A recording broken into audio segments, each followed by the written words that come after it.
Happy Monday, degenerates. Welcome back to the DieHard MMA podcast. It wouldn't be a Monday if we weren't here talking about fights. There's no UFC this week unless you are counting Dana White's Contender Series. And as you guys know, I have tipped my cap and I have gone ahead and bowed out on Dana White's Contender Series. There's a million other creators going on right now who have an absolute beat on Dana White's Contender Series stuff, and it ain't me. So I'm not even gonna try. What we're gonna do today, we are going to recap the night that was at Noche UFC briefly, and then I've got something little fun for you guys. Last time we did a break week and I was just like, oh, we'll hang out, we'll talk with the chat, just you and me, pull up by the fire with a book and maybe some nice comfy blankets or a cup of hot cocoa. We snuggle in next to each other, maybe we kiss, maybe not, we don't have to, who knows. But instead, I actually have a show planned for you guys tonight. We're going to go ahead and talk about way too early 2025 predictions. DraftKings Sportsbook, who have not sponsored the show, by the way, we are sponsored by Bet Openly, have gone ahead and taken the plunge. They got some cojones on them over there. They have listed future numbers for champions in the UFC December 31st, 2025. So these plays, if you were to lock your money up for that long, will not cash until January of 2026. So we're talking, we've got the rest of this year, like 4 months of it left, and then a full calendar year. We, of course, will do our usual future show in like January-ish with my guy Andrew from Superbook Sports once they put their numbers up, and we'll have more information at that point, obviously, because it's going to be 4 months or so down the road. So we will still do that annual show, but I thought this would be a fun thing for us to do tonight since there's nothing really going on in the world of UFC. But let's go ahead and welcome everybody in here on the pod. We got my guy Dream, Dixon Sider, we got Steph Kerr, Grateful Dude, we've got Aldolfo, Nigel Lee, EHG in the house, Bufo on the beat. What's going on, everybody? Louis, hello, and God's Masterpiece, what's going on? Hey, speaking of, that was one of the things we're going to talk about. We made DraftKings move that Umar line. And on top of that, I mean, I honestly haven't looked at it since they put it back up, guys. But we did put out the Umar bet. That's the one that we made earlier, right? Not only did we make them move it, but when they pulled it down, O'Malley's out of the running, right? He's going to have a huge bounce back performance and then get a crack at the title in order to even be eligible to win that bet. So that number is going to be drastically different from when I gave it out. I hope, I pray that you guys got on that with me. And I had some people online that were like, why don't you just, that's a long time to lock up your money. Why don't you just bet Umar and then like roll the profits over on the next fight? You'd make as much anyway. No, you wouldn't, because he's going to be minus 200 against Merab. They dropped the line. He already is. I don't know if that number has moved. That's something that I probably should look at, is whether or not that number has moved. BetOnline is the only place bold enough to go ahead and have that kind of a lineup right now. But even if he's minus 200, you put $200 to win $100, you've got $300 now. Whenever he defends his title, which probably will only be once in the next calendar year, you know how the Nurmagomedovs roll, he will then be another minus 250, minus 300. You put that 300 on it, you win 100. You're plus $200-ish in that ballpark, whereas we got 330. You're going to get 3-1 on your money. So I actually think that the future was the way to go, and I hope you guys jumped on it when you could, because it's long gone. Let's go ahead and recap UFC Noche to get started. First and foremost, we all kind of talked a little trash. We had a little fun at Dana's expense. He talked about how this was going to be absolutely the biggest spectacle we had ever seen in MMA, and everyone was kind of joshing on him about it. Like, what are they going to do? It was freaking cool, guys. Like, I wasn't even there, and the stuff that they showed on the screen at home was freaking cool. Like all the little intro bits they did, all the videos. Man, when they had Ode Osborne and our boy who went ahead and cashed a ticket for us early, when they had them up there like facing off to kick the main card off, Rodriguez, and they're like Godzilla sized. Like I can't imagine what that had to be like within the sphere. It was pretty freaking cool, I'm not gonna lie. And that gave me the idea, by the way. There's two things that I want from the sphere in the future. I want them to do something with Godzilla. Can you imagine having like a life-size interaction with Godzilla? I mean, like the foot coming down, your seat shaking. Like, I want them to set something up. Give me just a 30-minute Godzilla experience where I'm the one running through the battlefield and trying to stay alive while Godzilla's fighting some other giant monster and everything's exploding around me. I want to see it. I will pay for this shit.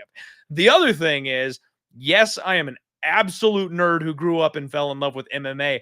I want to play Yu-Gi-Oh in the sphere, okay? I want to duel in the sphere where I can summon an Egyptian god and have them launch up behind me on the screen and see your opponent in the Coliseum and shit. Yes, that would just be a dream come true. I will, if I ever hit it big enough to just, absolutely capsize FanDuel. They have to go under because of the amount of money I hit on a parlay. I will rent the sphere out for myself and my best friend, and we're going to play Yu-Gi-Oh! Right smack in the center of it. That's what's going to happen. All right, guys.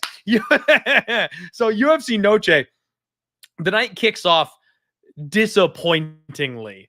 I dodged a bullet, people. So ever since I started doing the anchor as a concept for my sports betting here with MMA, we get one person that we like or one play that we like, and we just tie it with literally everybody. I thought, you know what?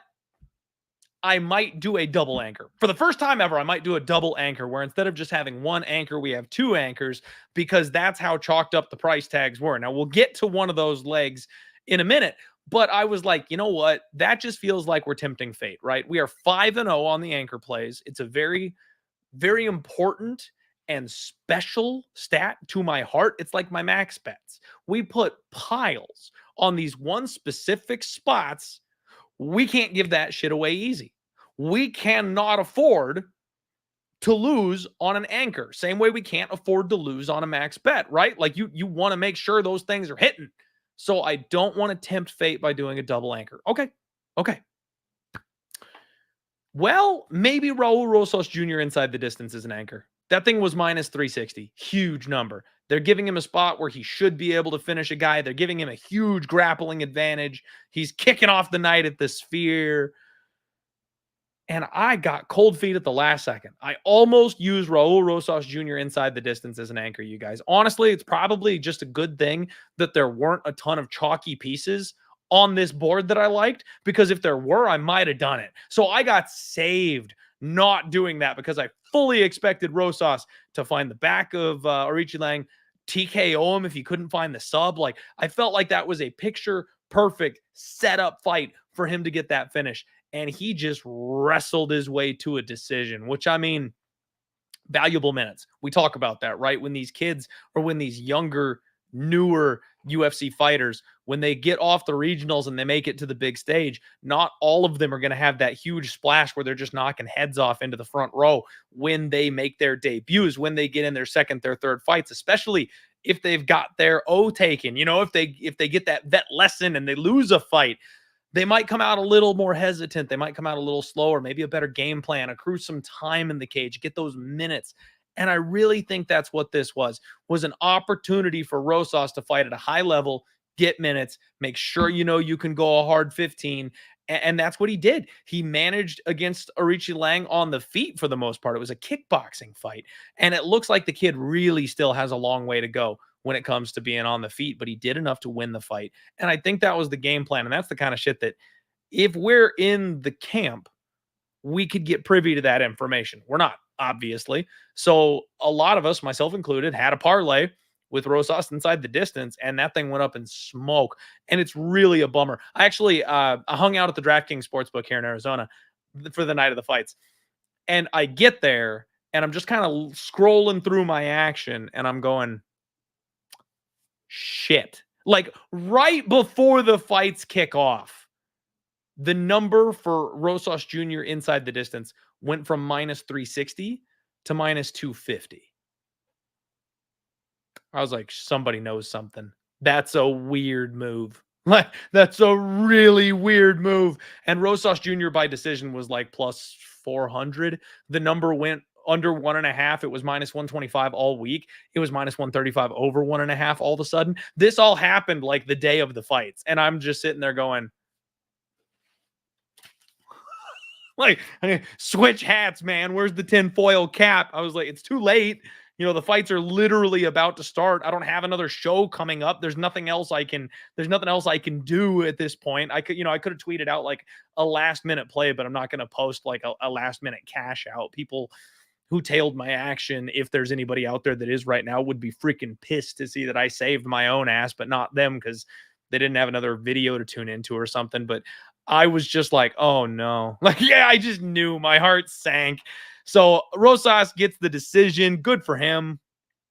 Good for him. But tough on the betting side of things. Absolutely. Kakarot saying that he hit the over 1.5. That's good on you, man. Good on you, because seriously, that was a good freaking call. Let's see here. It Factor saying I've been an Umar stan the whole time. Had him big against Sandhagen. The Merab bet is going to backfire. It was a really bad matchup for Umar. So wait a second. The Umar bet is going to backfire, or the Merab bet is going to backfire? I think you're saying that the Umar future is going to backfire because Merab is such a bad matchup. And I think that's where you and everybody else, my friend, are going to misfire on this one. Everybody is going to be on the Merab train because he just derailed Sean O'Malley. He's undefeated. He's been disrespected for his entire run. He finally got the belt. Yes, he's incredible. But I think people once again are misunderstanding this matchup. Okay, yeah, he's saying Merab is going to beat Umar, and that's where I heavily disagree, my friend. I think a lot of people are going to have that thought, and I will once again buck the trend. No one's ready for cousin Umar. He's coming. Can't stop him. All right, Edgar Chairez and Josh Van. I mean, Josh Van just doing Josh Van things, man. The big guy, our guy Andrew from Superbook Sports, he hit me up last second, again, just like right before the fights. The big guy rolled in at the very last second and bet Edgar Chairez. And the one thing that I felt stupid on, I've talked about this before, DraftKings has implemented the spread bets where it's like plus 3.5. So if it goes to a judge's decision, it's like you get 3 extra judges. So a 29-28 loss, which in this case is exactly what happened, turns out to a win for your bet. And that was even money for Edgar Chairez, considering Josh Van loses the first round in every fight. Unless he finishes, that's a damn good bet, because it's going to be a close fight. And sure as hell was. It was a banger of a fight, too. I mean, both guys had their moments where they hurt each other and they rocked each other and they dropped each other. I'm starting to worry about Josh Van, if we're being honest, because as much as I think the kid's a phenomenal talent and he's got a super high ceiling, he just loves walking into the fire. He is mini Justin Gaethje, man. Like, this guy does not give two shits about taking damage, and it's gonna bite him. It already did, and he damn near got KO'd by Edgar Chairez in this fight because he just keeps pressing. Props to Chairez. He started hot. He was melting under the pressure of Van. He hung in there, man. It looked like in round 2, Van was going to TKO him and get him out of there. So it looked like Van by decision. It was always Van by decision. That just seems to be the move in this spot. Jesse asking why no Diego Lopez straight bet, because he was minus 185. So that fight played out a lot more one-sided than I expected it to be, and I will talk about that when we get there. Since we're recapping the fights, I'll just save that one until we get there, but I will touch on that because I almost bet him. I really did. Yasmin Horegi, Ketlin Souza, what's there to say? I took Yasmin inside the distance. She was originally going to be leg number 2 for my double anchor. And thank God, talked myself out of that one, because it was an L and it could have been a big one if I had used her in just like a money line parlay type of situation. This one actually really pisses me off, you guys. So as you know, I'm always trying to learn, right? We're always trying to get better. We're always trying to adjust and tweak and do what we can do to make sure we're making money. And in this spot, I missed my spot. Ketlin Souza should have been my spot. I've told you guys time and time again that there's no better angle in women's MMA than betting on somebody with a neck tattoo, okay? Brazilian lesbians and neck tattoo. Those are the two things in women's MMA that you're looking for. She's got both of them, and I somehow managed to pass because this was Noche UFC, because it was supposed to be the love letter to Mexico. I went ahead and I overlooked the fact that Yasmin got fraud checked. We saw her get her chin blasted off, and I just thought, I'm sure she's patched that up. Like, I literally just was like, chinny, whatever, off the desk. Thank you very much. Let's move on. And she went in there and she decided to do exactly what she always does, which is not grapple, not use her jujitsu, crash the pocket, not keep her range. My girl Sam Hughes doesn't hit nearly as hard as Ketlin Souza does. I've compared Ketlin Souza to like a mini little new Jessica Andrade. She fights extremely similarly to her, in my opinion. And again, I straight up just didn't even consider that over the course of a 15-minute fight where Yasmin Jaregui is going to do everything she can to stay safe, Ketlin's not going to just bonk her at some point. She's not going to connect at all, ever. What is the matter with me? Like, looking back on it, I don't mind the Yasmin Jaregui inside the distance. That's better than the money line. That's better than a parlay. But why did I not consider the under? Because Yasmin inside the distance was plus 240. The under was a good price tag for a women's MMA fight. And then also, why did I not ever consider Ketlin Souza? Like, both those things should have been on the table, and I just threw blinders on, and I never even gave them a shot. That's on me. That's on me. And I'm upset at myself for that one, because we could have made money on that fight, and we didn't, and that's my bad. Manuel Torres, Ignacio Bahamondes. I flip-flopped a little bit. And I've told you guys I'm trying not to flip-flop, right? And I just kind of had a come to Jesus, like, wake up moment, like smack yourself in the face. What are you doing? First instinct was correct. We go with Ignacio. He's working with Bilal. This kid's the goods. Thank God we did. He got it done in round one. I sprinkled the round 2, round 3 subs because, frankly, I thought the Bilal influence would have something to do with the fight. He never even needed to take it to the ground. I thought he was going to avoid some of the big shots of Manuel Torres. He didn't need to. Just box the dude up, put him down. It was a beautiful fight. It was awesome. Fun to cash money there. Plus money dog on Ignacio Bahamondes. Coin flip, can't pound your chest too hard on a coin flip fight, but getting the plus money side of things is always nice. But guys, I've said it a lot. The best base for MMA is training with Bilal Muhammad. Like, just let's bank on that. The good game plans, the good training partners. Like, he's going to be a guy that we want to make sure we circle moving forward. Irene Aldana and Norma Dumont, my goodness. So similarly to the last fight, I had talked about how I couldn't pick a side here. Like, I've always been a Dumont hater, and that is still just like a backpack that is weighing me down. It's rocks in a bag that I'm lugging around with me for the rest of my life. I can never seem to make money on Norma Dumont because I always talk myself into going on the other side of her. I don't like her game plans. I don't like her fight IQ. And I said her last fight, she finally showed kind of what I needed to see, that she was turning the page, turning the corner, getting a little bit better. You could maybe trust some of her decision-making process a little better based on that last performance. But I still refused to put money on her this week. She brutalized Aldana, you guys. My goodness. Like, if you told me the fight was going to be kickboxing for 15 minutes, I'd have ran to the bank to pull money out to stack cash on Aldana. If it was going to be a 15-minute kickboxing fight, give me Aldana all day. Dumont played it perfect. Dumont she was on her bike the whole time. Irene Aldana could not find her. When they got close, Dumont was cracking Aldana. Aldana was like doing this. Like, she had a full heavy guard on the whole fight with both hands over her head.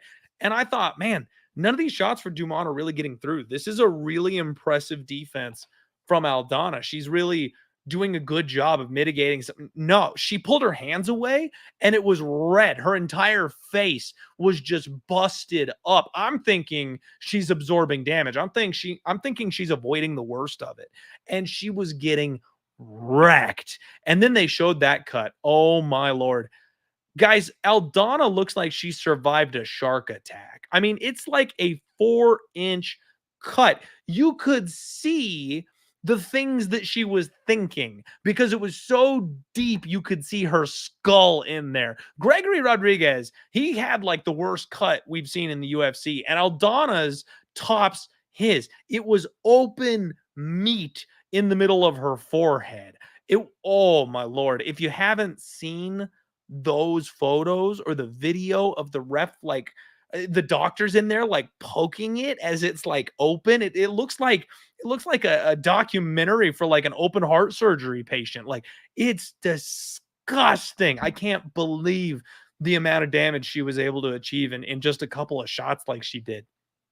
All props to Norma Dumont. I know all you guys are down with the thickness, and she's got a big fan base because of that trunk of hers. But she's starting to come around as far as being someone that I need to take very seriously, and definitely need to not be trying to be on the other side of. Yo, my guy VB MMA Picks in the house. What's up, buddy? Thanks for hanging out with me tonight. Yasmin killed me. Marab came through for us. Andy's beating Umar. That's two you in the chat already that are still going Team Umar against Marab. Man, you hate to see it, you guys. You hate it. He is the future king, and there's not a damn thing anybody can do about it. I don't want you guys to lose money. I'm sorry. Have you not understood yet? The Bantamweight king is here. I have proclaimed. I know the future of this division, and it's Umar. Do with that information what you will, but I think I've proven myself without beyond a shadow of a doubt that this is my weight class. So just keep that in mind. Ronaldo Rodriguez, Ode Osborne. This is when like the show got started in the Sphere. It was really freaking cool. I liked all the almost like Mayan Aztec-y type of stuff that they were doing with like the trees and the mountains and all the pyramids. I don't know, like the structures that they were doing, all that kind of stuff. Really, really cool show at that point. This one's crazy because I cashed a ticket on Ronaldo Rodriguez, and I said, when I broke it down, it's funny because a lot of people who I know who are very, very sharp had taken Ode Osborne. And they were like, he's just better. He's got more experience. He's going to hurt him. He's got the reach advantage. And I went, all those things are true. Except Ode will find a way to lose this fight. And like, that was it. That's the whole breakdown, is that Ode Osborne will find a way to fuck this up. Guys, he knocked out Ronaldo Rodriguez in round 1. Straight up iced him in the first round. Woke him up with the follow-up shot. I mean, I feel really bad for Ode Osborne backers, guys, because he killed this man and then he hit a follow-up shot and Rodriguez goes, and he's back. And then it was all one-way traffic. Ode Osborne does classic Ode Osborne things, gasses himself out, gives up the wrestling transitions. I was this close to cashing the first leg of my crazy degenerate prop with the submission on Rodriguez. He's not, what the fuck's going on with my camera? Hey, what are you doing? There it goes. Don't move. There it goes. Sorry about that, guys. Woo, I don't know. My camera's on the fritz for some reason right now. It doesn't like when I move. So I thought we were going to get the Rodriguez sub. I really did. I was convinced that Ode was going to be too tired for him to handle. But after surviving the damage that he did and pulling himself out of the depths of hell to come back and win this fight, Rodriguez just didn't have it in the tank to go ahead and get that finish. And I also think he didn't have the technical skill to finish it, which is something that we need to bear in mind moving forward, because I do think this guy's an all-action fighter, and I do think that he's a guy that we're going to be able to make money on in certain situations, especially if the UFC sees him as a star, which they should, and they book him appropriately. But when he does get a step up in competition, when he does fight somebody who's a little more savvy, that's not going to just break to constant pressure, he's not as slick as he's going to need to be. So I hope the kid is in the gym. I hope he's attending jiu-jitsu classes. Call up Brendan Moreno, call in a favor, because he needs to get a little bit more savvy with some of his work on the ground. That was A fat guy behind the microphone here calling it amateurish. Like, that doesn't sound right, but he wasn't setting up the attacks right, and everything is brute force, and that's his style, and that's great, and that works for him. Guys win that way. Look at Dreykus. He took the belt that way, but he does need to be able to set those up a little bit better if he's going to continue to stack up wins. Let's see here. Yeah, Kate saying I will be fading Lazy Boy, whoever he fights next, unless it's Road to the UFC. Yeah, there's no fading anything Road to UFC. Aussie Fight Fan, what's going on? And yes, God bless Marab, my friend. Indeed. Amen to that. All right. We've got Nigel Lee saying, I told you last week, the Jamaican delegation, we've already disowned O'Day. This was confirmed. We made the right decision. Indeed. Indeed. Oh, man. All right. Zellhuber and Ribovics. This one, another bullet dodged here for me, guys, because Daniel Zellhuber was a guy I thought I might parlay. Just win, right? Like, not looking for value, just win the damn fight.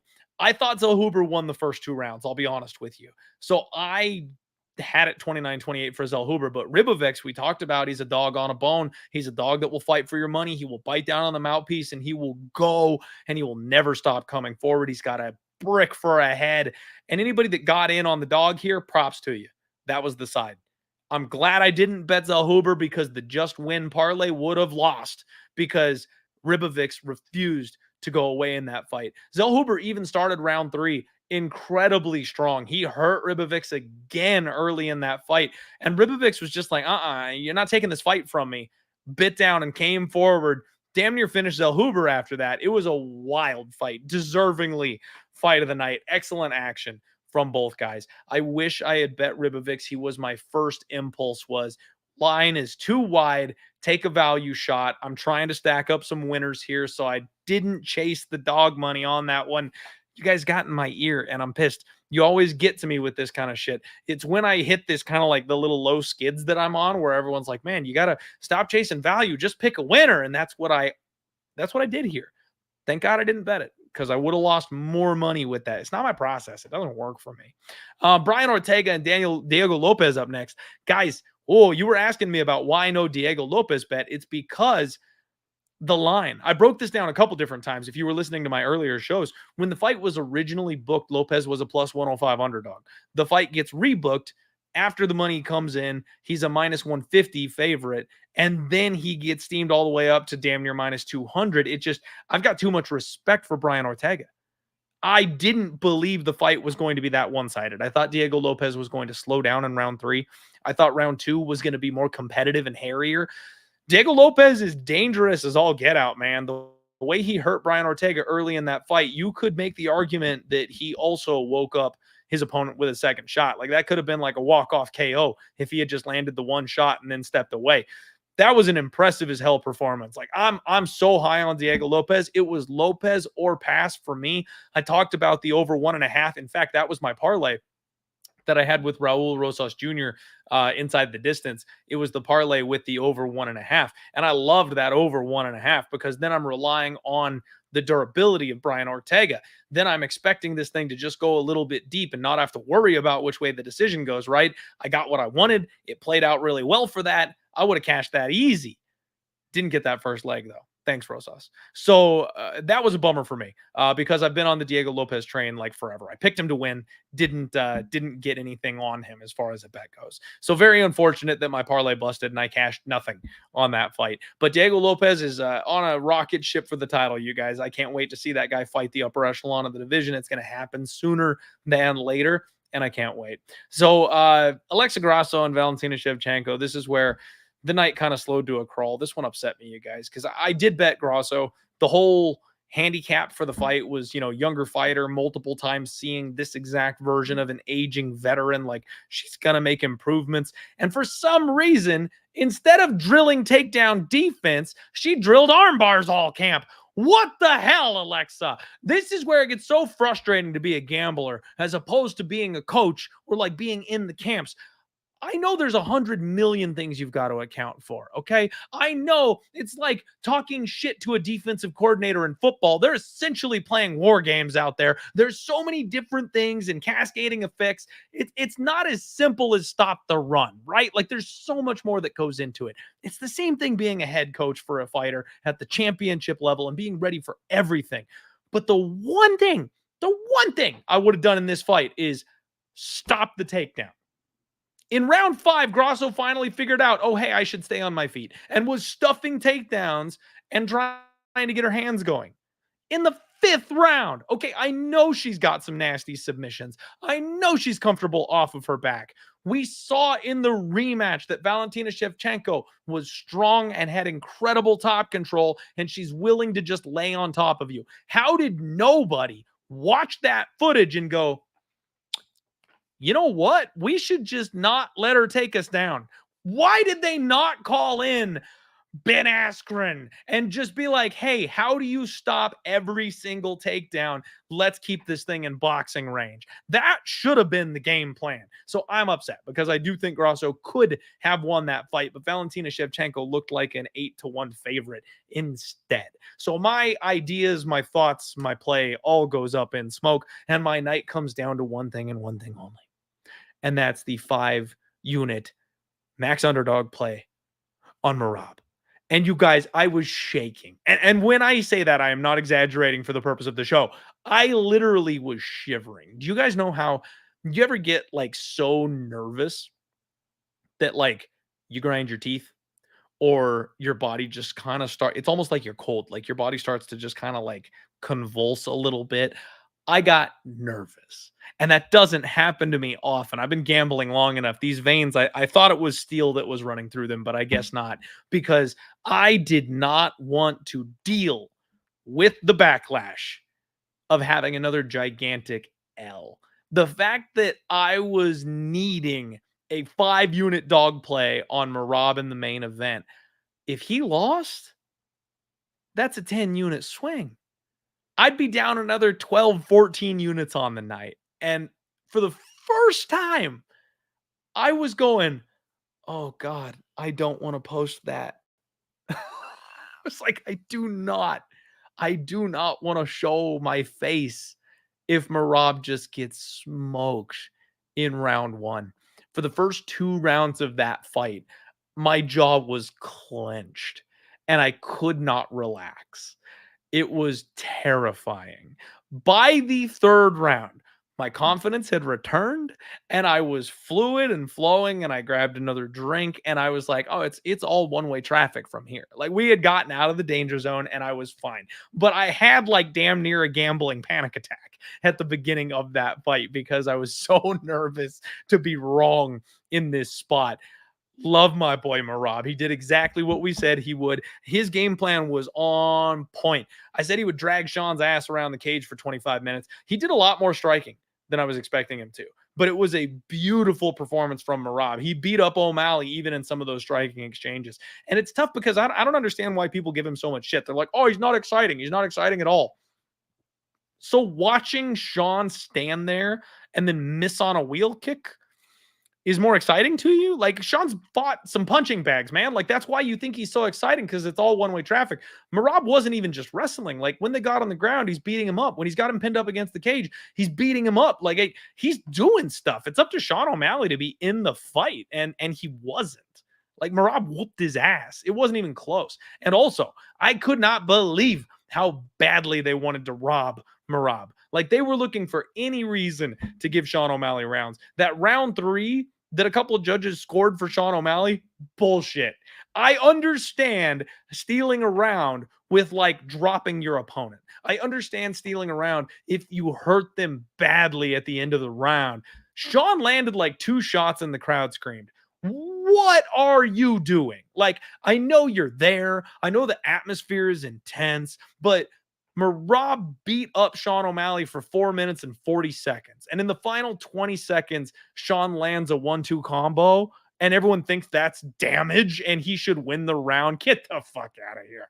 Merab beat up Sean O'Malley 4-1.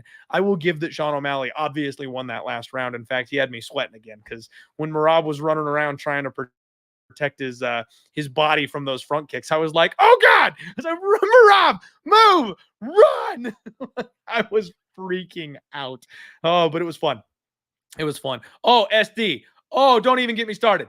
Don't even get me started on Herb Dean. Investigate that man, okay? Not only has he messed up some of the biggest fights we've seen as of late, not only is he slipping as an official, but the fact that Merab is beating up Sean O'Malley, transitioning into dominant ground positions, roughing him up with ground and pound, and you're like, you gotta work, Merab. Bro, shut up. Like, what are you looking for? What is he supposed to do? That's his entire game plan. And not only is he not just like laying on him the way Valentina was, and they didn't tell her to work, he was beating up Sean O'Malley. Like, there had to be something going on there. Herb was sketchy as fuck in that position, man. Oh my Lord. And the fact that they actually, you know what though? The one thing I am grateful to Herb about is he warned cheating ass Sean O'Malley about putting his hands in the gloves. It made me so mad that the Jacqueline Amarim thing, they let that go a couple weeks ago. I lost money on it and it was a bad look for the sport. Thank God, because Sean O'Malley is the sumbitch, the sketchy scumbag that is willing to go ahead and try and push that envelope and grab the gloves because guess what? The UFC let her get away with it. Why wouldn't he try to also get away with that greasy ass shit? I'm glad they put the hammer down on it. They need to continue doing that because if anybody else tries that shit, they need to make an example and be like, no, point deduction, immediately keep your hands out of the fucking gloves. Oh, I was so mad. Sean, I thought Sean was going to get away with it. I really thought that they were going to let him get away with some greasy shit trying to use the same strategy that Jacqueline Amarim did, getting her hands there in the glove. Oh, yeah. Aaron, and the excessive coaching thing. I mean, they showed or not showed, but they talked about how in the original fight, Sean O'Malley's scumbag coach really like tried to mimic for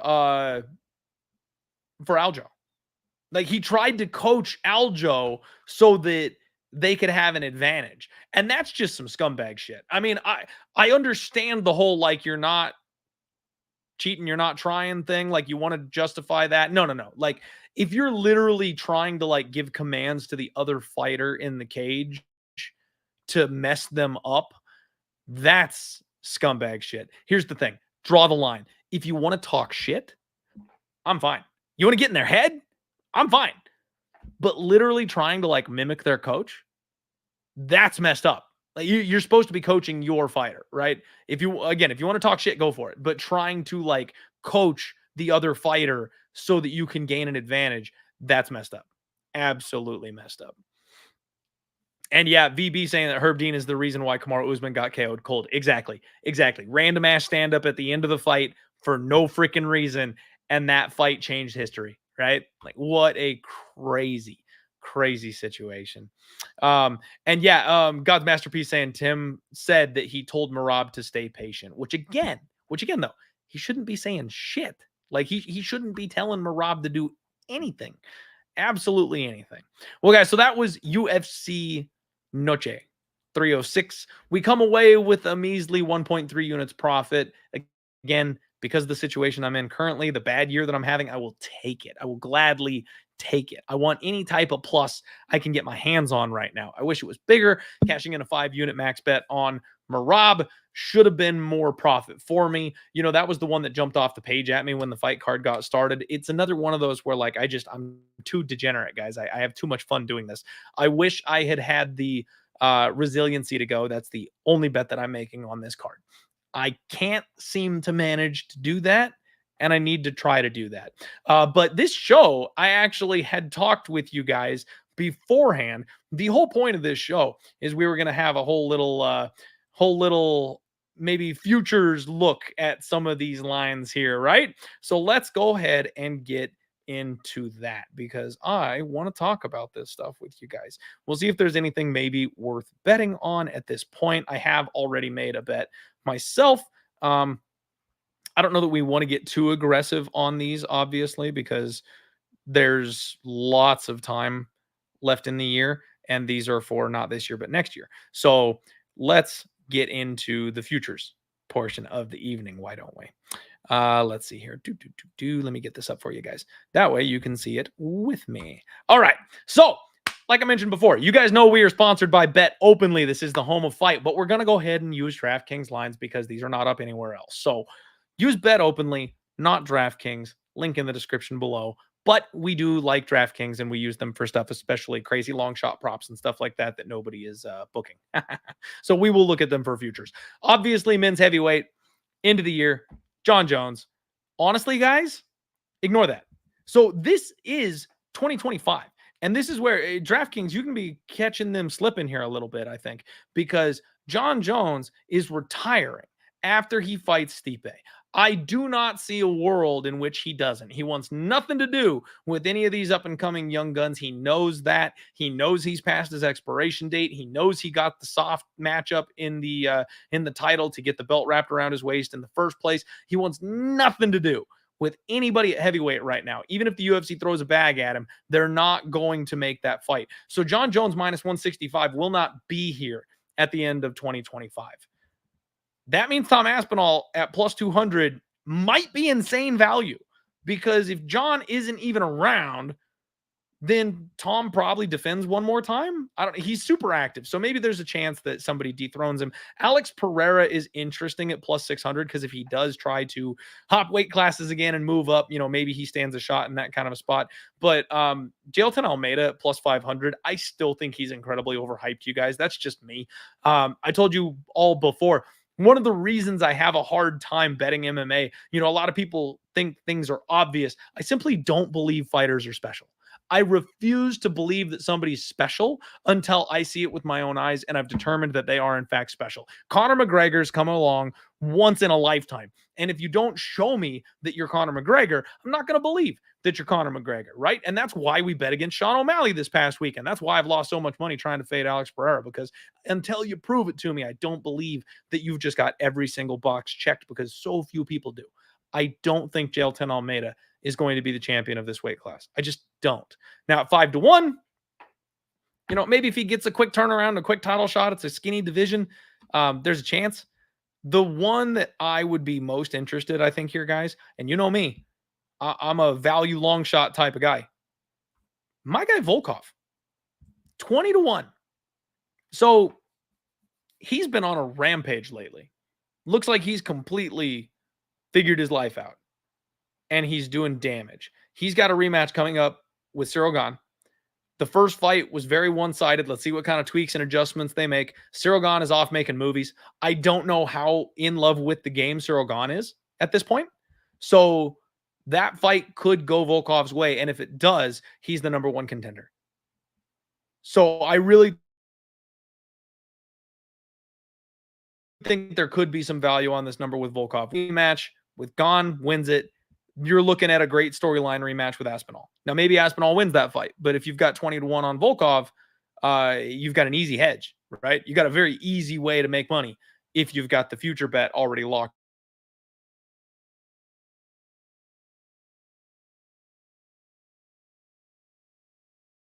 in. If that fight happens mid to late, the two spots that I would be looking at as far as heavyweight futures. Jake says, didn't John Jones confirm he's retiring after this fight? Yeah.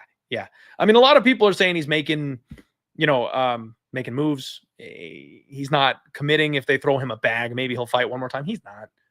He is legitimately just trying to ride off into the sunset, you guys. Like, he's done. He wants nothing to do with it. VB saying, first off, Jones may vacate. Second, if he fights Aspinall, leaves him unconscious. Exactly. So Aspinall's got multiple ways to go ahead and win that. Meatball says Aspinall probably the favorite in all matchups too. Yeah, absolutely. And that's the thing. If Tom Aspinall gets the title because John vacates and they make Aspinall versus Pereira, Aspinall is minus 250. If they make Aspinall versus Jailton Almeida, Aspinall is minus 225. If they make Aspinall versus Volkov 2, Aspinall is minus 300. Like, he's going to be a favorite. So getting plus 200 on him to have the belt around his waist after the guy in front of him leaves, probably a good bet. And then long shot Volkov. That'd be the look right now. And remember, guys, we'll do the full-on futures show with my guy Andrew towards the beginning of next year. So we'll revisit all this stuff, and it'll be really interesting to see how these lines move between now and then. Light heavyweight, we've got Pereira at plus 125. Now, as you guys know, I've been the biggest Pereira hater on the planet. Now, not because I don't like the guy. I actually love him. He's great for the sport. He's been incredible.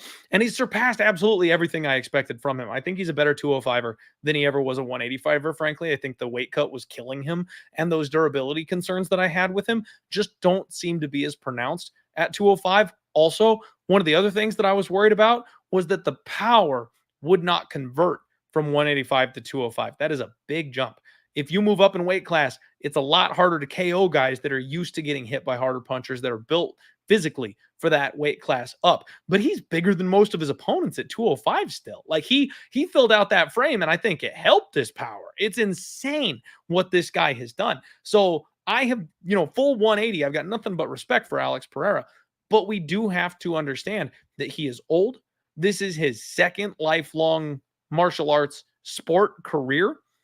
I don't think he's going to last a full year, you guys. I'll be honest with you. He's already talking about going back down to 185. He wants that dual champ status. He wants to fight Dricus. I think that's a very bad idea. Going up, I'm not sure it's a great idea either, because jumping 2 weight classes up, then he will be undersized. I think that could really be a problem. And just his age, I don't know that we've got another full calendar year of Alex Pereira. So I would never be playing plus 125 with Alex at this point. But I think you probably would get better prices like in fights if you were looking for the upset. Magomed Ankalaev is the short second place here, plus 195. I've been an Ankalaev hater forever. He just finds ways to screw up. He's a guy that absolutely could have gold wrapped around his waist, but rather than finding ways to win, he finds ways to lose, and he finds ways to get into draws. So, I just don't think he'll ever put it together enough to actually go ahead and win the title off of anybody. And I think he's able to be chinned. So some of these other top prospects will be able to knock him out in certain situations. The fact that he got submitted to lose his, to get rid of his O there. What was his name? God, I'm so bad when I remember what happened, but I have a hard time. Paul Craig. When Paul Craig snapped him, that's a bad look, right? People can submit him at this weight class. So I wouldn't be playing 2-1 on Magomed Ankalaev either. Jamal Hill at 6-1 would have some of my attention. I think he can knock out either one of these guys. Now, obviously, you guys all hate Jamal Hill, and I understand. I already lost money with Jamal against Alex Pereira. But again, young kid, getting better, great boxing, power, good cardio. With another year in the tank, he's going to get another crack at the title, probably 1-2 wins away type of thing, if he can stay healthy. The injuries are a real concern right now with Jamal Hill. I don't believe in Carlos Holberg. I don't think Khalil's going to knock out Alex Pereira. Yuri, maybe getting back at the title, but I think Alex would need to be away from the title for him to have another rematch against him. So this one's tough. It's the haves and have-nots at 205 in the UFC's light heavyweight division, because really it's a 3-horse race in my opinion, and it's Pereira, Hill, Prochazka, and everybody else. Johnny Walker's not making it up there. Krylov's not making it up there. I love Bogdan Guskov. He's not making it up there. Vitor Petrino, he's not ready. He's a long way away. Modestas Pakaukas, I mean, what are we doing? We're getting these names down here. Blah. Umar C, brand new to the UFC, 50-1. Maybe he's the one, right? You take or 50-1. Geez, that's 5,000 to 1. Or 500 to 1. You take a flyer on somebody like Umar C to work his way up to the title. In fact, maybe that's your sleeper. Maybe that's your sleeper right there. Brand new to the weight class, weak division, win a couple fights, chomp your way all the way up to the title in 1 year, surprise everybody. That's the way to go at 205. What's up with Krylov these days? He sucks. That's what's up with him. He's not good at this point. Let's see here. Men's middleweight. Let's move on here. Let's see. Dricus Duplessis plus 120 to retain. Sean Strickland plus 450. Also, by the way, guys, DraftKings is telling on themselves. So we're looking at 1 year in the future, and they're saying Dricus is plus 120 to still have the belt, and Sean Strickland is plus 450 to have the belt. When these two fight, which is supposed to be the next booked matchup, right? Strickland and his team are claiming that fight is booked already. It was a pick'em price tag last time. You expect maybe Dricus is a small favorite instead of being a pick'em this time around because he won the last one. But I expect this to be a competitive line. But DraftKings is telling you that it's far more likely Dricus is champion in 2025 than Strickland is. If you guys noticed, they did the same thing with Sean O'Malley and Merab. Merab was even like plus 150 to be champ at the end of 25, and Sean was like plus 250 to be champion at the end of 2025. So they knew. DraftKings knew Sean O'Malley was losing that fight, and the futures odds will tell you that. DraftKings thinks that Dricus du Plessis is probably going to win the fight against Sean Strickland. When that line comes out at minus 125, we know what side we want to be on. Hamzat, if he could ever get healthy and stay in the cage, maybe that's interesting. Nasruddin Imavov and Brendan Allen are where I think this is interesting. Plus 700 for Imavov, plus 800 for Allen. Again, they're kind of telling on themselves here as to which side they think is going to win that fight. Imavov, I think, has a lot of upside, is getting better. We saw him get checked out at 5 rounds. That's a good sign. I think Imavov could be interesting. And Kyle with the Fighting Nerds at 9-1, definitely somebody that you could look at. Pereira is 16-1. I've already made it clear, guys, if Pereira drops back down, I will bet against him again. He's not built for 185, especially now that his body's gotten used to 205. The cut to 185 will kill him. I don't like him down at that weight class. Bo Nickel is maybe the sleeper here. Plus 2,800. That's the one that gets a little interesting because he's been kind of away for a while. The UFC is letting him get acclimated, round out the MMA game, but he's got a skill set that not many people in the world are going to be able to handle or compete with. And because of that, he has a short run to becoming a title contender. And especially if UFC matches him right and pushes him, he could be a fucking problem. Remember, we're talking about a year and a half in the future. So Bo Nickel getting how many fights in that amount of time? He's already got one booked, right? Let's look this up. Let's look this up real quick. Sorry, while I'm typing, I guess I got to say something because audio listeners, it's just silence. Great show, Clint. Just dead silence on the microphone while you're doing that. Good work.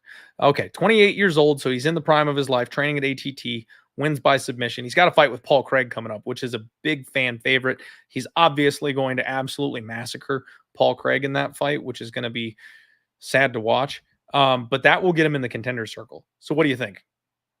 Maybe 2 more fights after that? Because unless one of these guys makes a big splash, the UFC is going to be hungry for contenders by that point in time. Bo Nickel might be a sneaky end of year 2025 champion play because he could get a title shot by that point. That could be, I could see that being like an end of year fight next year. If Dricus still has the belt, or even if somebody like Kaio or Amavov gets a title shot, or even Hamzat and like takes it off of him, which by the way, I don't think that would happen. If Hamzat fights Dricus, we're betting Dricus. I do believe that Dricus is going to hold that belt for a little while, but Bo Nickel could cause a problem, and that's more of the price tag that we're looking for. Dirty Reg says Bo won't lose until he has to fight 5-rounders. Frankly, I think Bo will win some 5-rounders. I think he'll exhaust a bunch of these guys and just have them too tired to do shit by that point in time. But the UFC is bringing him along right. They're bringing him along slowly. And because of that, when he does get his run going, he's going to be dangerous. I think Bo Nickel is the move if we're talking about middleweight price tags right now. Welterweight. Let's move on because there's football and I do want to go watch the game tonight. Shavkat at plus 125, Bilal Muhammad at 2-1. Those bastards. Bilal Muhammad has the belt and is still being disrespected. I will absolutely be betting Bilal Muhammad when he fights Shavkat Rakhmonov. I know Shavkat is everybody's baby boy. I know he is the future king. He's the Umar of this weight class. They're just expecting him to go ahead and take over and take the crown. And it's just not always that easy. It's just not that easy. Nobody respects Bilal. and what he's capable of. And he's going to be an underdog as champion. I will be betting him. End of story. Now, do I want to have a futures ticket in my pocket? Probably not, because frankly, this is one where you probably will get more money betting on the fighter rather than betting a future, because at 2-1, if he does retain the title, Bilal is going to be a relatively active fighter. He will fight 2 or 3 times by then. It'll be better to play him and then roll that money instead of just sitting on a future like this. And it's not a big enough price tag to hedge out of either. So I don't like that per se at this point either. Guys, if we're looking at, even-ish money in these situations, I don't like that for futures betting. I want to take a big shot, a big number, set up a hedge opportunity. That's what I'm looking for when I'm betting these futures. Unless you're getting a close short favorite where it's like locked in. If you had bet Islam Makhachev last year, he's going to fight twice in a calendar year. So he's never even going to have the opportunity to lose the title. And they're not going to strip him. So that's free money. Like, that's the kind of guy you can bet at a short price tag. I don't think Shavkat is that yet. We need to see that proof before that happens. And you're getting relatively close to even money, maybe even slight. Like you might get a -110 against Bilal when they fight. So what's the plus 125 doing for you? Nothing. Ian Gary plus 250. Don't make me laugh. Leon Edwards at plus 300. Pro should have never had the belt in the first place. Islam Makhachev at plus 500. Moving up. I'm sorry, Zelda. Did I scare you with my ridiculous laughs? I apologize, Poopy. Sorry, the dog's looking at me like, dude, what the fuck? So Islam Makhachev at 5-1 is interesting because he has talked about moving up a weight class. He has talked about wanting to go for that dual champ status. These Nurmagomedovs, man, these Russians, the UFC loves them. They will get those types of opportunities. That one is slightly interesting. Now, I'm not sure how well he fares up here, but at 5-1, that would be a decent look. Sean Brady at 20-1. Again, I'm just not a Sean Brady guy. Jack Della at 30-1. He would be interesting because I do think he's coming along the way he finished Gilbert Burns in his last fight. He defended the takedowns. He had the cardio to check out. He still had the will to win and the power to knock out a vet like that late in the fight. That's the kind of guy, and that's the kind of price. Michael Morales is another one. He is another kid that is training with a guy like Bilal, who's huge for the weight class and has hands and is fast and hits hard. That's the kind of prospect you could take a flyer on. 50-1, Michael Morales. That's interesting. That's one that I would be interested in. Let's see if the chat has any comments here. Yeah, Islam and Bilal are friends. Yeah. I mean, if Islam moves up and challenges, it's probably not going to be against Bilal, but you never know. Champ status, that might be the kind of thing that you guys shake hands and, we're both putting dinner on the table and it is what it is type of situation. Yeah, you guys back and forth in the comments here. Lucky for who? Is it lucky for Islam or lucky for Bilal? It's a good question because frankly, Bilal, I think, has the bigger frame and is still incredibly underrated. I actually think that Bilal wins that fight. So I think Islam should stay at 155. Let's see. Meatball says Prates at 100-1 if he gets MVP fight this year, but he needs 3 wins. Yeah, see, that's another one. I don't think Prates is championship caliber, though. I really don't. Eiffel Tower says Buckley is interesting at 70-1. I think he's too small. I'll be honest. I love Buckley. I think he's going to be another Holland-esque Funzy type of fighter. I don't know if he's ever actually going to be challenging. Lightweight. Here's where we get to the good stuff. How crazy is it, right? When everybody got into the UFC, lightweights were the small guys that nobody wanted to watch. And then when we added the lighter weight classes below that, nobody wanted to watch. It was all about the middleweights and light heavyweights and how things have changed. Lightweight and under, those are the most stacked divisions we've ever seen. They're incredible. These are the fun ones to talk about.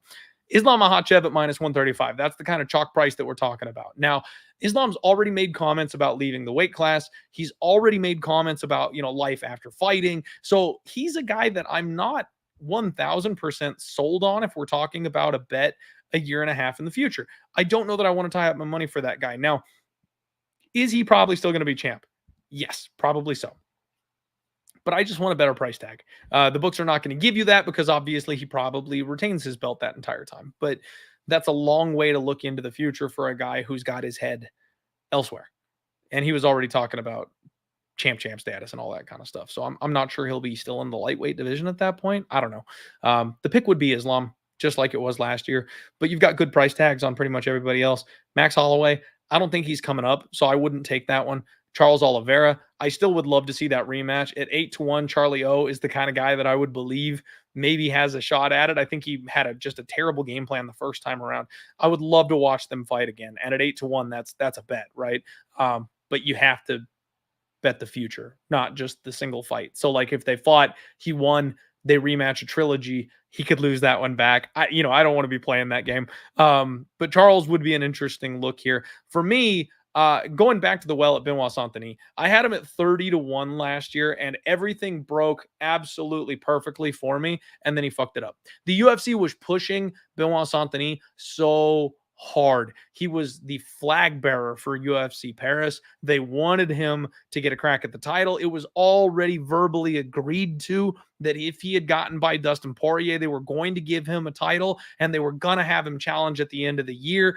He's actually pushing a mark at the UFC once. So I honestly think they had a legitimate interest in him becoming champion. 28-1 for a year and a half out. This is one where if you guys want to have that bet, if that's a look that you're interested in, we probably need to make it now as opposed to waiting and having this one next year. Because in a week, Benoit Saint-Denis is fighting Money Moicano, who's a member here with the Homa fight.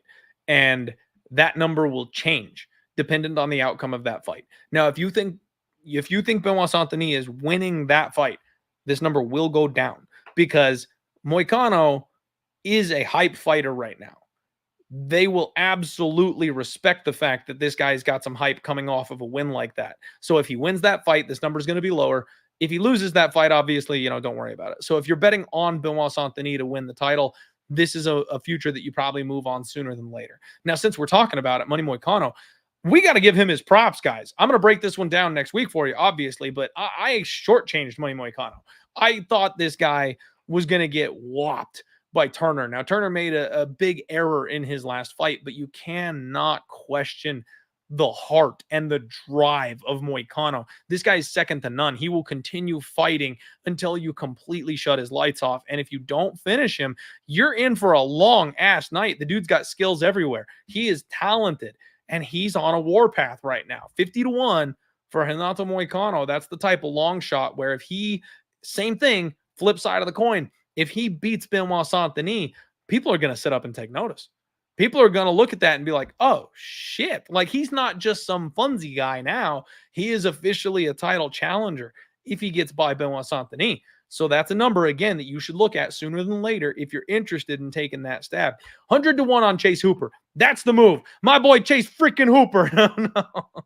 I love Chase Hooper. I think he's way better off at lightweight, actually, than he was.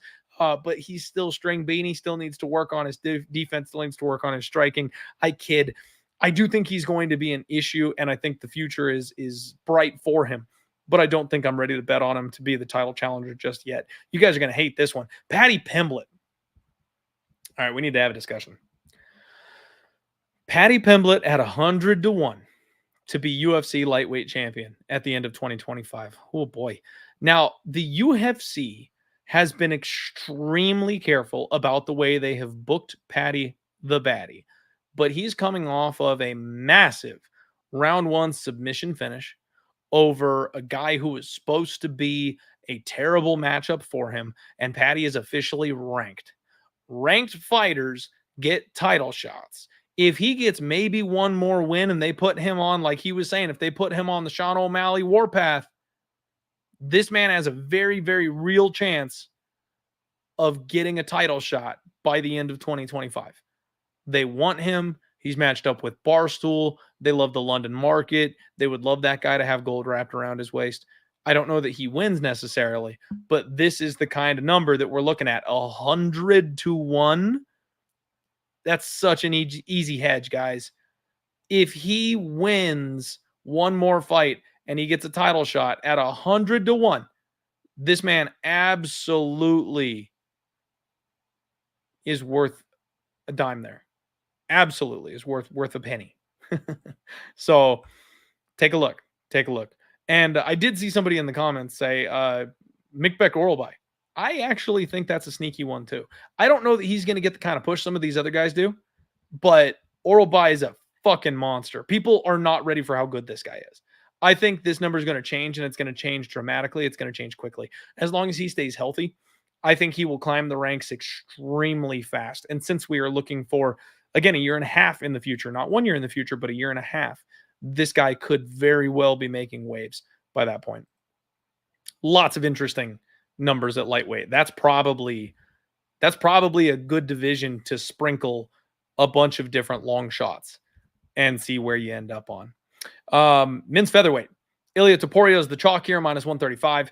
My guy Movsar Evloev at +550. I still think that's probably an okay move there. They've got history. That fight is going to happen sooner than later, probably. And I do think if there's anybody that's going to beat Ilia Topuria, it's not somebody who can strike with him. It's someone who will be able to out-grapple him. I think Movsar Evloev is probably that guy. If he can't do it, I really don't think anybody else can. So Max Holloway is a guy that really, I want gold wrapped around his waist. I want to see it. I would love to see Max Holloway get in there and get the win over Ilia Topuria. I don't think it's going to happen, though. So I can't take 3-1 on him. I would rather just bet the money line, I think, if I was going to do that. Diego Lopez, we talked about him when we did the recap of the show. He's earning his way up the rankings, and he's already screaming at Dana White for a title shot. Hell, he might be the guy that they jump in there next at this point. It's going to be interesting to see what happens there. But I think Evloev and Lopez are the two guys that will get the next opportunities at this title shot. So, yeah, at those numbers, those are the guys I want. At those numbers, those are the guys I want. So I would be looking at Lopez and Evloev. Sterling, not a chance. You guys know I'm an Aljamain Sterling hater. When he moves up enough in this weight class, he's going to get knocked out again. Lerone Murphy's interesting. He's still moving the right direction, I would think. Isaac Dilgarian at 80-1. He's a beast. I think he's going to move weight classes, though. I think he's going to go down. So I'm not entirely certain that that's going to end up being one that gets there. Brian Ortega, no. Kyle Nelson, no. Bryce Mitchell, fuck no. Gomi, I mean, if you're taking a long shot, maybe, but no. Yeah, see, I don't like any of these deep options here either. Jack Shore, Duho Choi, Nate Landwehr. Like, it's just a stacked division, but none of these guys are guys that I want to take shots on. I'm trying to see if there's maybe some like hidden gem here or something like that. No, none of these guys. Nope, this one's chalk heavy to me. Stacked ass division. Anything could happen. But I do think it's probably consolidated up here at the top. C-Rod, baby. My boy, Christian Rodriguez. Get in there. All right. Men's flyweight. Did we skip a weight class? They don't have bantamweight on here. Those sons of bitches. I wanted to talk about men's bantamweight, and it's not even on here. So, guys, men's bantamweight, I can't wait until these numbers go back up. I can't wait until they put these numbers up, because at bantamweight, my boy Umar is going to be even money to Merab. They're going to come out and they're going to be like, white flag. All you guys that bet the +330, congratulations, white flag. They're going to make him even money because he's going to be a favorite over Umar on the betting line. And they're going to have to protect themselves in the futures market because, frankly, if he wins the title, he's never letting go of it. So Umar is going to be your favorite. I hope you guys tailed the future, the +330. I made a big bet on that one, guys. I went 5 units. 5 units on Umar +330 to be champion at the end of 2025. This is a 3-year strategy come into effect here on this one, you guys. I bet Umar Nurmagomedov for a small shot last year. 2 years ago. Last year, I get a full unit at 8-1 at the very beginning of the year, forced them to move that market, that Umar would be champ at the end of 2024. Now, best case scenario has happened, guys. Best case scenario has happened here. Umar got the guy who might fight him, right? Sean O'Malley was never going to fight Umar Nurmagomedov. Not going to happen. He was going to go try to box. He was going to duck and weave. That fight wouldn't happen until second quarter of 2025 because they would have wanted nothing to do with it. That would have been a problem. But because Merab is the guy who got the belt wrapped around his waist, he might take a quicker turnaround. There's still hope that maybe we need a end of year saving type of fight 4 months from now, and we get a December pay-per-view where it's Marab versus Umar, something along those lines. I truly believe that might still happen. Reality is it probably happens in February or something like that, 2025.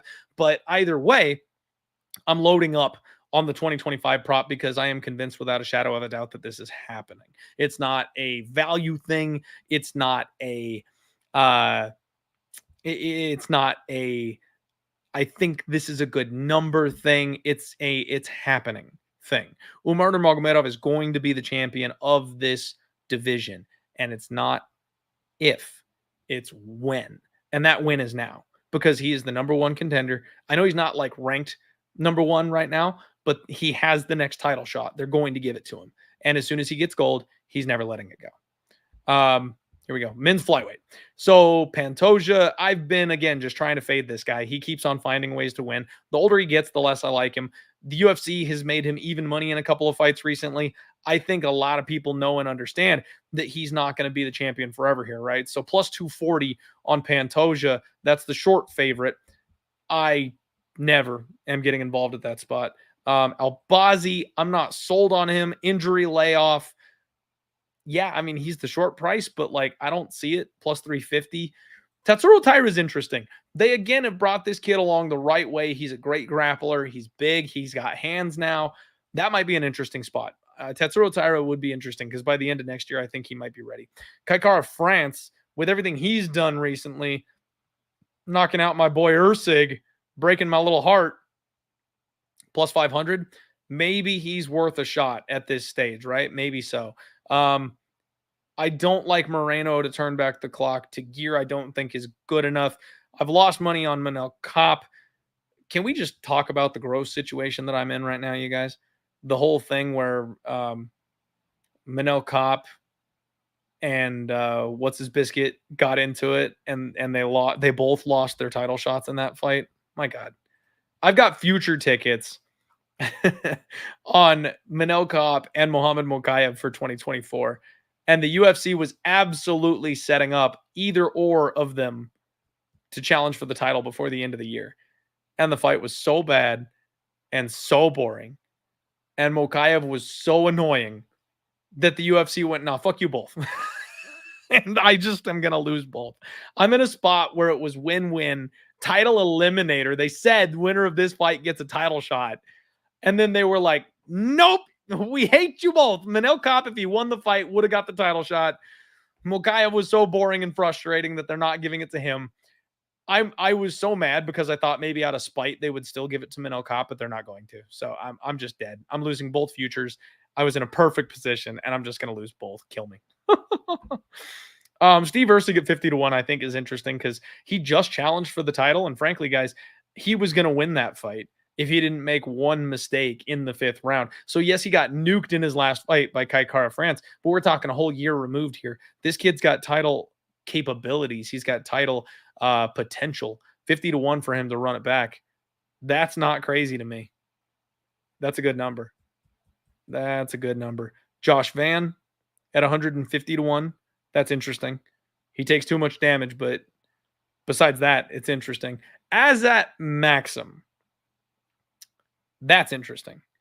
This guy, for those of you who don't remember, is the bro who walked into the UFC and dropped my guy Umar.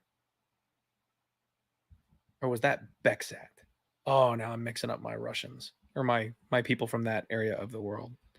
As at Maxim. Oh, no. He fought Charles Johnson. He's also still a beast.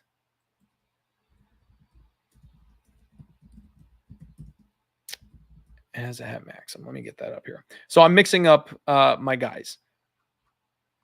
As at Maxim is 15-1. And he lost the decision to Charles Johnson.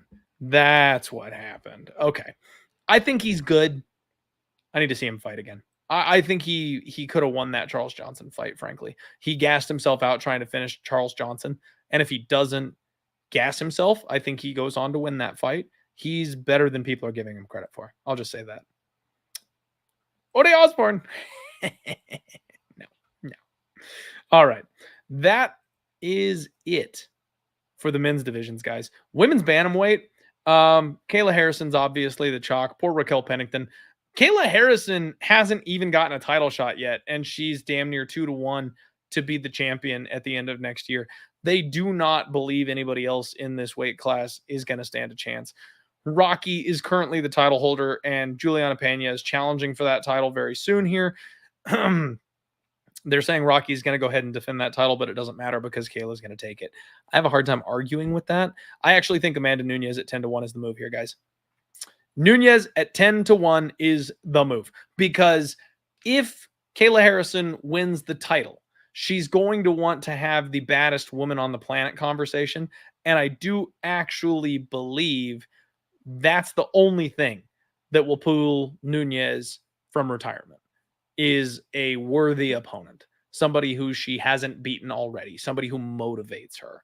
And if she's been gone for a year and she's rested and healed up and she's getting that itch, and then this chick comes in from the PFL and says she's the best, I could see Amanda coming back out for one big one for all the cookies.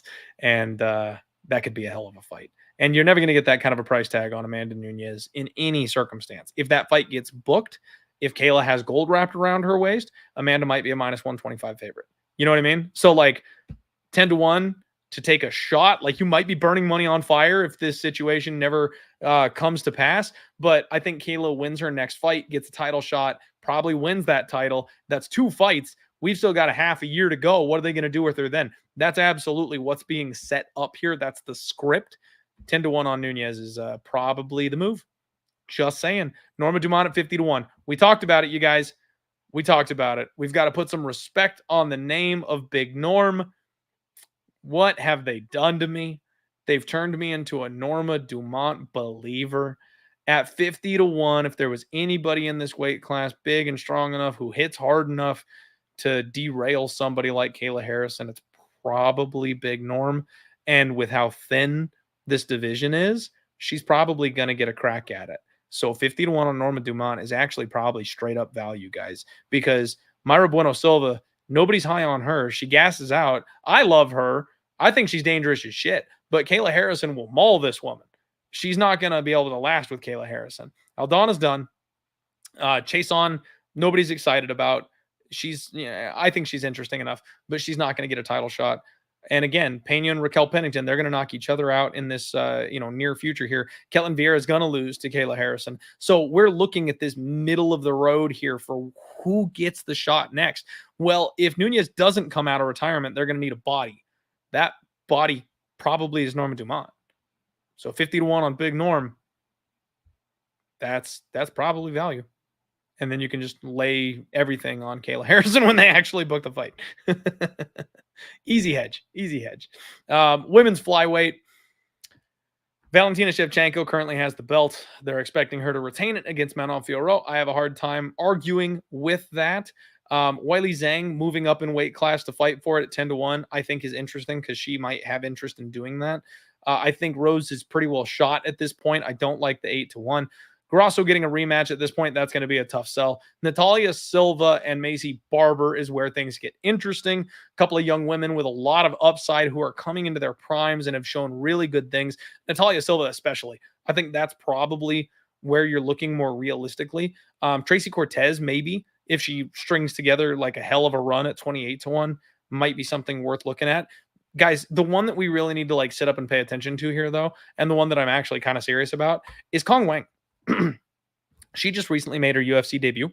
She's 45-1, and she has what she is saying is a robbery loss to Valentina Shevchenko in kickboxing from years ago. She is female Alex Pereira, you guys. This woman has followed Valentina Shevchenko over to MMA from kickboxing. She hates her because she lost what she felt is a robbery decision against her, and she's coming for blood. She hits hard. She is exciting. This is the woman that has the storyline. This is where the UFC is going to go. When this division runs a little bit dry, this is the chick that they're going to push. I think this fight happens sooner than later, much like the Alex Pereira fight did. 2-3 wins, and you're going to jump the whole line because there's a big story there, and they need something. If Valentina Shevchenko defends her title again, and everyone's bored out of their minds because she's just beating everybody in this weight class, what do?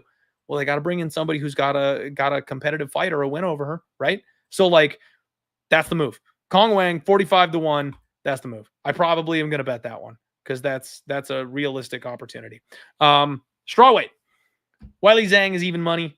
Makes sense. I think Tatiana Suarez at plus 140 is interesting because she has that wrestling capability. She's training with my boy Patchy Mix. Well, married to. Patchy Mix, best bantamweight on planet Earth. Sticking to it. You guys can't shame me off that one. I know bantamweight better than you, and you cannot argue with me. I do think that Suarez can beat Wiley Zhang because she's just so dominant on the mat. Zhang is very good also, but I think Suarez is better. That's where I would be looking. Jandiroba probably gets a title shot after one of these two because there's nobody else in the weight class, but I don't think she wins it. So 15-1, maybe worth a hedge, something like that.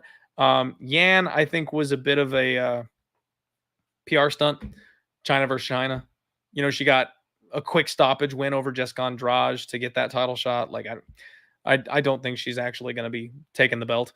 And then everybody else, it's the haves and have-nots again, right? You've got Lupita Godinez, Carla Esparza, who's retiring, Jessica Andrade, who's looked like shit, Amanda Lemos, who can't defend a choke, Marina Rodriguez, Jacqueline Amarim, get the fuck out of here with that shit. You know, old as ass. My girl Jillian Robertson, that's the move.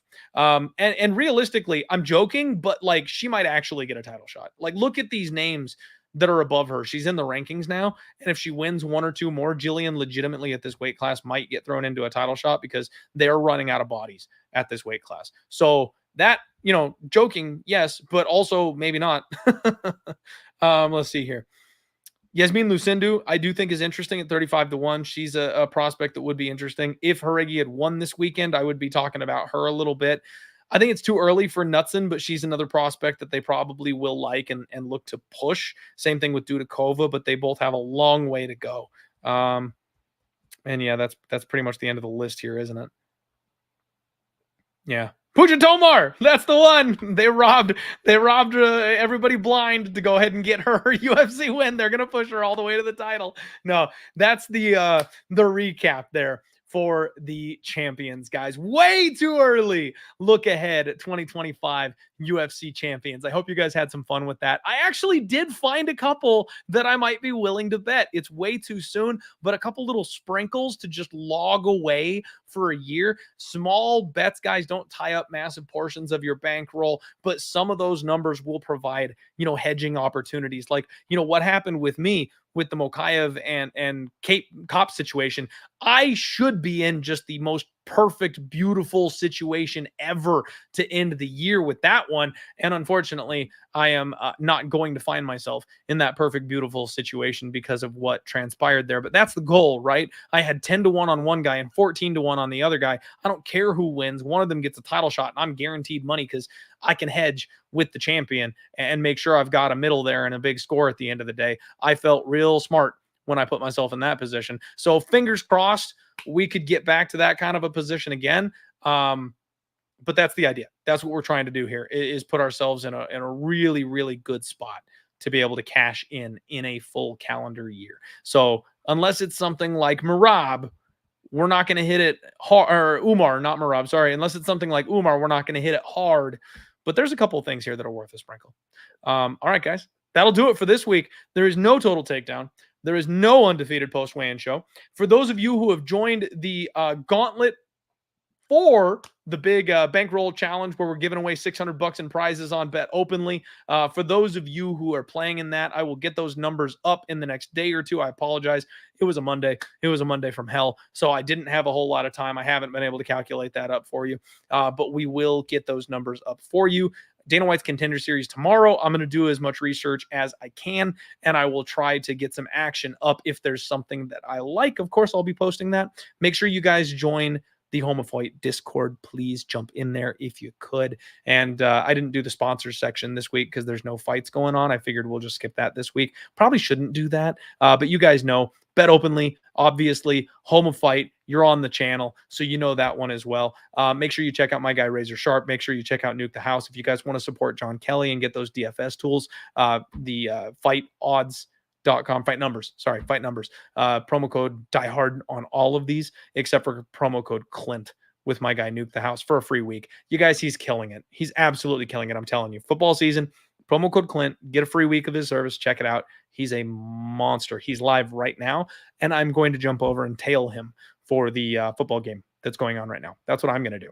So you guys have a wonderful week. You guys have a great night. We've still got time to turn it around for the rest of the year. And either way, we're going to make sure we have fun. So I love you guys. Thank you for the work. Thank you for the time. We're getting into the good season coming forward. It's almost spooky season. Then it's going to be holiday season. Then it's going to be Christmas. You know, whatever holiday you guys celebrate around that time. I'm not trying to be judgmental. It's Christmas for me. You know, I love it. I'm a Christmas kid. Always have been. So it's coming into my absolute favorite part of the year. So we're looking up. We're all looking up from here. And Justin Vallejos leaves us on the note of Raiders. And yeah, they are surprising everybody. Brock Bowers in Dynasty, baby. I traded for Brock Bowers. I got him in my Dynasty league, and thank God I did. I'm going to ride that boy to a championship. Let's freaking go. And Vikings, baby. Viking. Oh, you know what? That one thing. Okay, I know I've like gone super hard on this outro, and you guys are all ready to end the stream. I should be done, right? I got one more thing for you.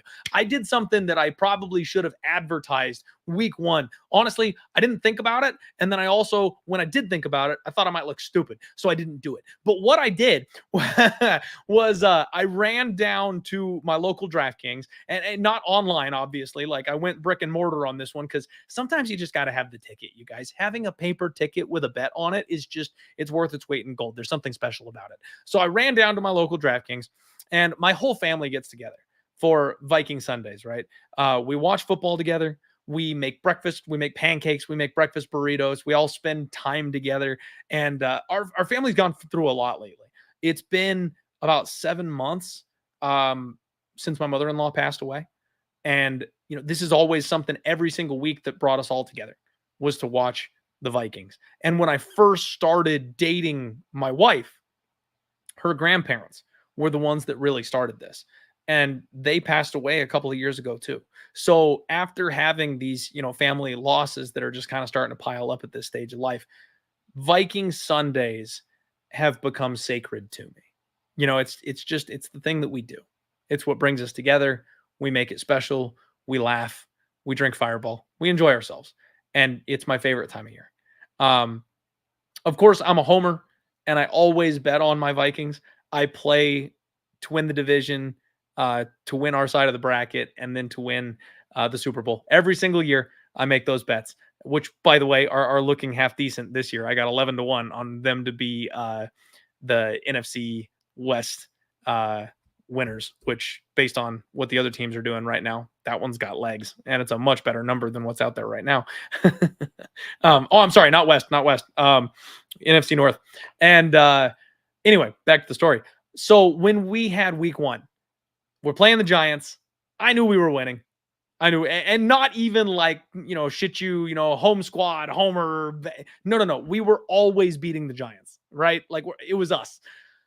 And so I went down to DraftKings and I put $20 for each couple in the family, you know, each pair. I was like, we're going to do $20 for each pair. And I was going to bet the Vikings win total. I was going to bet the Vikings over 6.5, because it would be fun for us to cheer for that ticket every single week and be excited about it. But for whatever reason, they pulled down the totals. They weren't offering the win totals. So the only thing I could do was bet the money line. And I was like, well, it's not as fun. This is supposed to be like a sweat for the season type of thing, right? It's not as fun. But okay, fine. Give me the money line against the Giants. So I put the money down against the Giants. We win, obviously.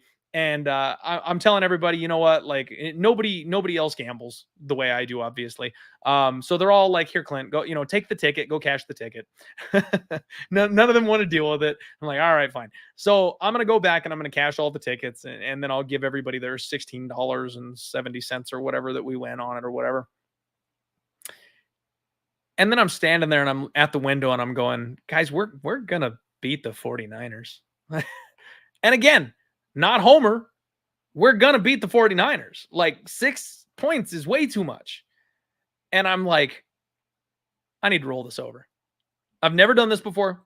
You hear the crazy ass stories about the people in Vegas that bet, they start with $100 to start the year and they just roll the profits to the next one and they keep it going as long as they can. And some people get to the end of the season and they've got legendary piles of money that they're rolling.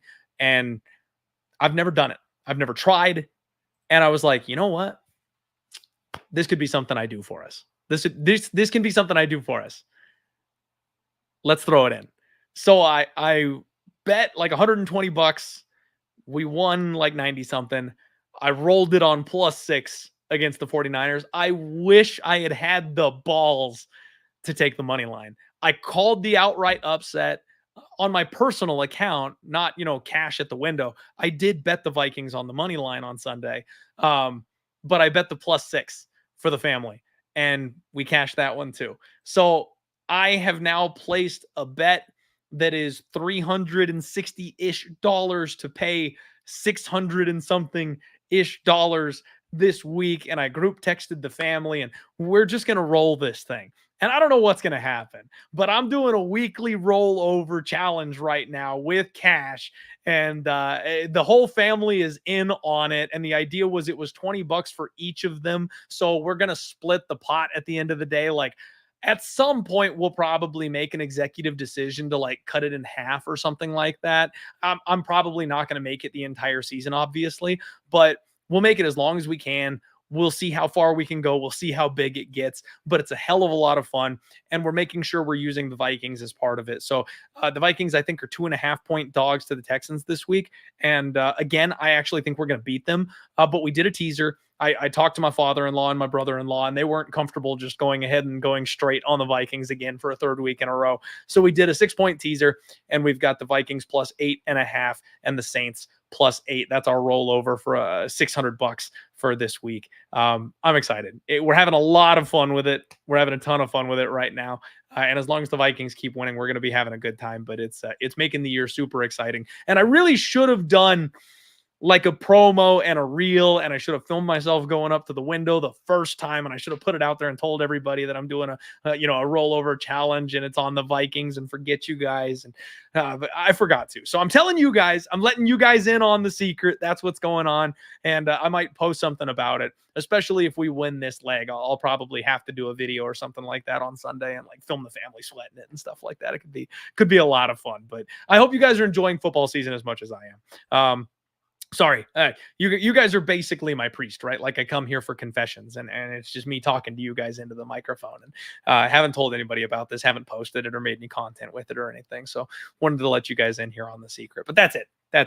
Yeah, Justin saying once Darnold get hurts, jump out. How dare you? Do not put that juju on me, sir. Sam Darnold to the freaking moon. Oh man. All right. Freaking love you guys.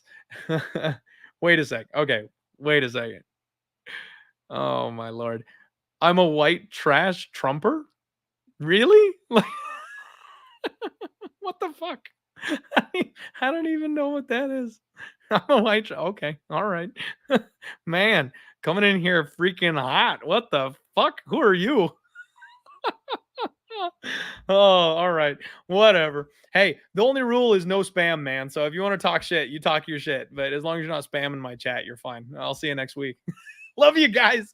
Let's cash some tickets. Let's make some winners in Dana White's Contender Series. Hope you guys are making money hand over fist in the NFL, and hopefully you survived, because it was a bloodbath with all those favorites on Sunday, which, by the way, I picked the Texans for my survivor pool. So for the first time in my life, I'm seeing week 3 of a survivor pool, which is exciting for me because now everybody's KO'd already. So that's fun. Anyway, enough football talk. I promise I'll actually sign off this time. Love you guys. Let's roll.